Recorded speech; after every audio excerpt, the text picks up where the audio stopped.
As the WhatsApp Business API rules, the conversations must be initiated by you or your customers.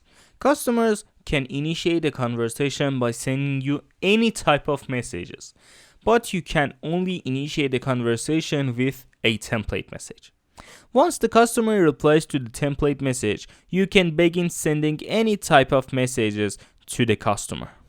The template messages can be customer care messages or appointment reminders, payments or shipping updates, alerts, and more. A message template must be approved before it can be used to start a conversation, which can be created in your Meta account. We make the using of these templates easy. In the template message section, you can see the list of template messages which can be created in your Meta account. You can easily enable or disable them to not be shown in your chat windows with customers. So if you want manually use and send template message, you have to click this button and choose the template message which you want and send to customer.